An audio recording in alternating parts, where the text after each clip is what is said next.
Welcome. You're listening to The Aligned Self, Conversations in Creating a Conscious and Abundant Life. This is Daniel Denovi. I'll be your guide and host. Let's see just where we can take this.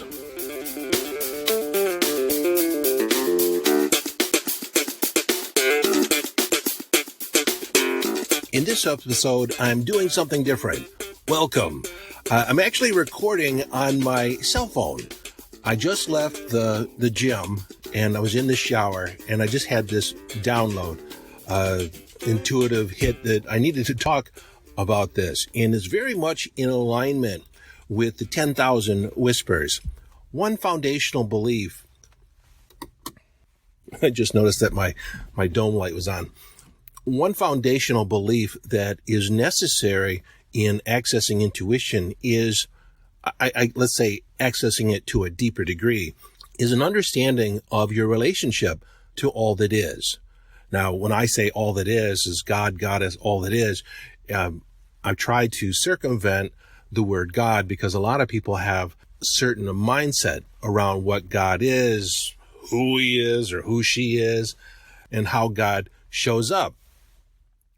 Well, let's just consider that all that is the energy, the force, the consciousness that permeates all things, that generates all things, good and bad, sits inside this vast all that is, this consciousness.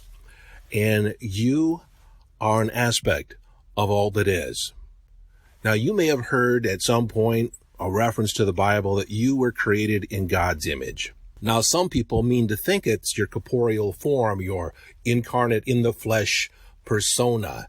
No, it is the spirit, the aspect of you. Think of it this way. If you take a drop from the ocean, that drop contains all of the ocean. You are a drop of God, an aspect of God. All that is available to God is also available inside you.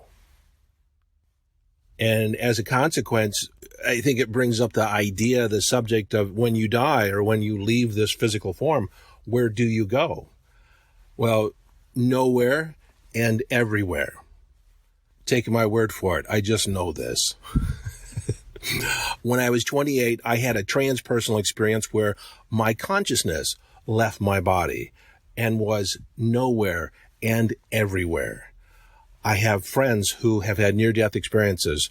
One of them is Tricia Barker, and she has written a book, Angels in the OR. If you're interested in near-death experiences, in fact, we'll have a whole episode on near-death experiences, I'm sure. So when you die, or when you transition, change shape, so to speak, you are everywhere and nowhere. You have your point of consciousness, which will phase in and out of the whole. That continues beyond that thought form. So if you're already an aspect of all that is, the only thing that prevents you from accessing a greater knowledge, a greater access to, I guess, the available consciousness is just a belief, just the idea that you can't, the idea that you end at your skin. That is only, you either begin at your skin or end at your skin. You could think of it from the inside out or the outside in. Once you begin looking at auras, energy fields around the body, you realize that the body is generated from the energy field, from your aura. It's from the outside in. So if there's a disruption in your aura, disruption in your energy field, it manifests in your body. Somebody asked, mind-body healing. They want me to explore that. And I did a whole course on that. But understand that your consciousness is an aspect of all that is. Everything that is in God is also within you. When we are born into these bodies, we slowly forget our connection to all that is.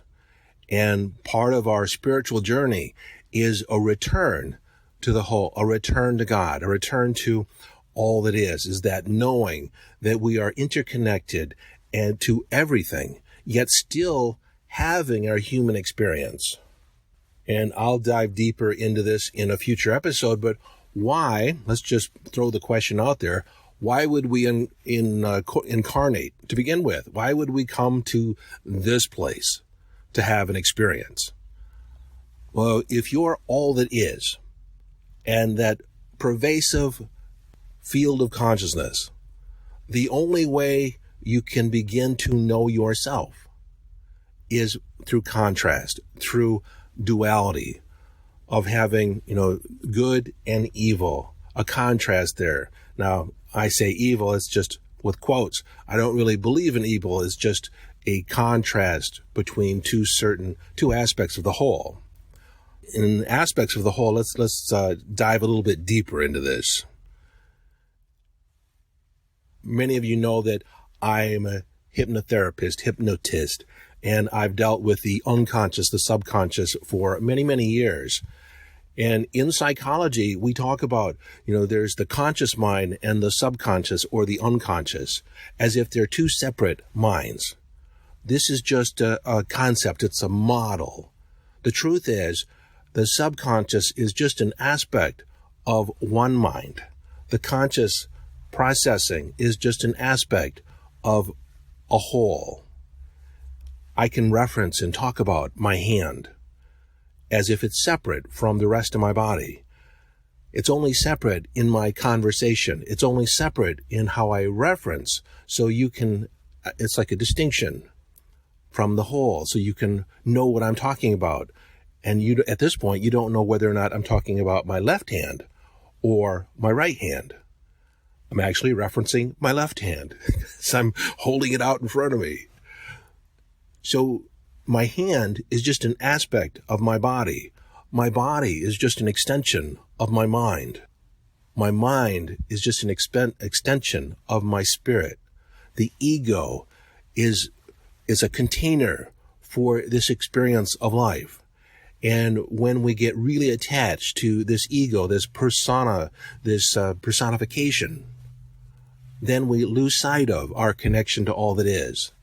And so we'll talk deeper in another episode about ego and how to hang on to your ego, yet not be ruled by your ego. It's always interesting when people realize that I have an ego. It's almost like I fell off a pedestal. You have an ego. Yes, I do. But by and large, my ego does not rule my decisions. My ego serves me for a greater cause, a greater good. Without my ego, I wouldn't be on this podcast. Without my ego, I wouldn't be at the front of the room teaching a course or teaching a class. I could not show up and say, I can make a difference for you. Because when you start working with me in my mind, there is no way you're going to stay the same if I have anything to do with it. And because you're interacting with me, I have a lot to say about it. I will be your champion. I engage you. So without that ego, I would hold back. I wouldn't move forward. I wouldn't put myself out there. So understand, going back to the whole here, the ego is an aspect of a greater whole. And I talked about your higher self, the over self, the inner being, all different names for this, the spiritual. It's like got one foot in all that is and one foot in your life, one foot in your experience. And it is there connected to you. It has a higher vision for yourself. It guides you through these intuitive impulses to come back to. And again, the whole purpose is to come back to a realization that you are God. God is all that is incarnate. You can create your life. You can make an impact on all the people around you. So yes, you are an aspect of all that is. You are phenomenal. My inner purpose is that you get to your bones, the realization that you and God is all it is, are the same. That you are connected to every other person on the planet. Okay, so I think that's basically the gist of what I needed to get out this morning. This was fun, actually. Sometimes I get these holy cow ideas when I'm in the gym, and by the time I get home, I lose some of it. And so this is a way of capturing it early and delivering it. It's not as long as some of the podcasts, which is probably a good thing. And I'm not sure how long this is. Okay, anyways, I'll connect with you later. Much love. And this is Daniel Danovi, urging you to follow your bliss and live the epic adventure.